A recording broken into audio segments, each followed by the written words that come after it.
Бұрынғы өткен заманда жақсылық пен жамандық атты екі адам болыпты.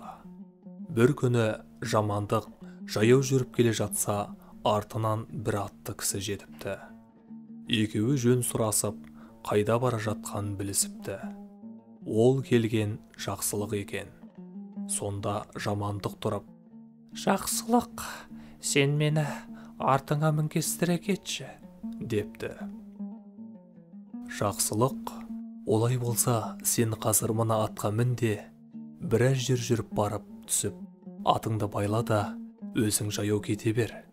Сонан соң мен жетіп, атпен біраз жерге жүріп, саған тағы байлап кетермін.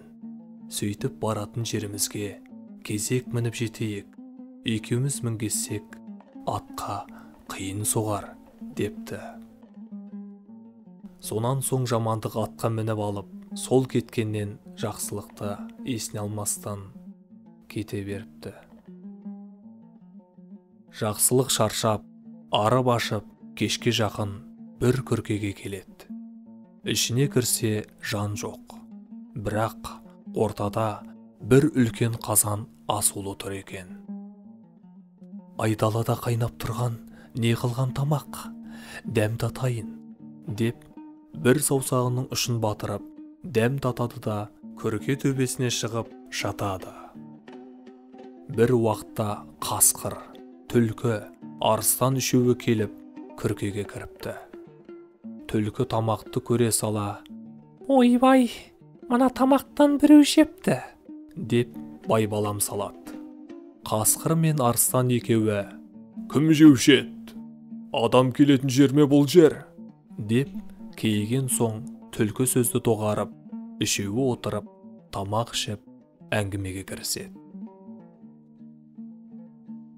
Арыстан, қасқыр, түлкі үшеуі көрген білгендерін айтысады. Арыстан мен қасқыр түлкіге: «Түлкі, сен не көрдің? Не істеп, не білдің?» дейді. Сонда түлкі тұрып: «Мен бір жерден бір алтын көрдім. Пәлен деген байдың қыстауының қасындағы жаман қыстаудың ортасында бір сүйем жердің астында жатқан бір құмыра алтынды күнде қарауылдап қарап келемін», дейді. Сонда қасқыр тұрып: «Мен күнде пәлен деген байдың қойының арасында үлкен ала тоқтыны қарауылдап келемін. Себебі ол байдың ауырып жатқан бойжеткен қызы бар. Қандай ем қылса да жазылмайды. Және оның емін ешкім білмейді. Бірақ мен білемін, ол қызды жазатын ала тоқты. Ала тоқтыны сойып, өкпесін жегізсе жазылады. Тағы да ол бай жар салған. Кімде-кім осы қызымды емдеп жазса, соған осы қызымды беремін деген. Бірақ оның емін ешкім әлі тауып айтқан жоқ, тауып айта алмайды да», дейді. Кезек келген соң арыстан тұрып: «Мен де түнде барып, түген байдың жылқысының біреуін жеп келіп жүрмін. Ол бай мені еш уақытта ұстай алмайды. Және маған оның ешбір жылқысы қуып жете алмайды. Жететін бір-ақ тайы бар. Ол тай пәлен тоғайдағы жылқының ішінде. Сол тайдан басқасынан мен құтылып кетемін. Және ол байдың жар салғаны бар. Кімде-кім менің жылқымды жеп жүрген арыстанды ұстап берсе, соған бір үйір жылқымды беремін» деген. Олар әңгімелерін аяқтап, ұйықтап қалады да азаннан тұрып бет-бетіне кетеді. Жақсылық олардың барлық әңгімелерін естіп алып, адам емдеуші болып, байдікіне келеді. Бай оның түріне қарап, осы емші шығар деп ойлап: «Жоғары шық», дейді. Жақсылық отырған соң бай: «Қызыма бал ашып бер», дейді. Жақсылық: «Мақұл», дейді де қызды қарап: «Баланы емдетпей босқа қинапсыңдар ғой. Әкел анау үлкен ала тоқтыны. Мұның ауруы соның өкпесінде», дейді. Бай дереу қойшыларды жіберіп, тоқтыны алдыртады. Жақсылық қызға тоқтының өкпесін жегізіп емдейді. Жазылған соң қызды өз алады. Бұдан кейін жақсылық бағанағы жаман қыстауға келеді.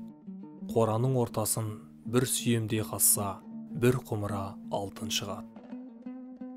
Оны алып арыстанның айтқан жеріне барады. Барса, бай бір арыстанды ұстай алмай жүр екен. Мұны білген соң жақсылық байға: «Мен сол арыстанды ұстап берсем, сен маған не бересің?» дейді. Бай: «Егер ұстап берсең, саған бір үйір жылқы беремін», дейді. Жақсылық: «Жарар», деп тоғайдағы жылқылардың ішінен Алатайды ұстап алып, арыстанды күтіп тұрады. Арыстан келіп жылқыны алып қаша бергенде, Жақсылық әлгі Алатайымен қуып жетіп, арыстанды ұрып жығып, байдың бір үйір жылқысын алып келген жолына түседі. Неше ай, неше жылдар өткенде, бір күні бұған жамандық келіпті. Жақсылық жамандыққа қараса, үсті басында түк жоқ, қайыршы дуана секілді екен. Ол Жақсылықты көріп: «Жақсылық жан, мен саған жамандық қыламын деп мұндай күйге ұшырадым. Енді сен мені адам қыл. Сен бұл мал мүліктерді қай жақтан таптың?» дейді. Сонда Жақсылық: «Не де болса адамзатсың ғой. Сен жамандық істегенмен, мен саған жақсылық істейін», деп өзінің бастан кешкен оқиғасын айтыпты. Сонан соң тұрып: «Пәлен төбеде бір үй бар. Сен қазір соған жет. Оның ішінде асулы бір қазан ет бар. Бірақ оның ішіндегі еттен тек бір саусағыңды батырып дәмін көр де, үйдің төбесіне шығып жат». Сонда түлкі: «Қасқыр, арыстан келеді. Сен олардың әңгімесін тыңдай бер. Олар кеткеннен кейін естіген сөздеріңді істесең, сен осындай боласың», дейді. Жамандық: «Жарайды», дейді де баяғы күркеге барып кіреді. Жақсылық айтқандай қазан толы ет асулы тұр екен. Қызығып кетіп, шыдай алмай: «Мына бір жілігін жейінші», деп еттен жеп, сорпасынан да 5-6 рет ұрттап алыпты.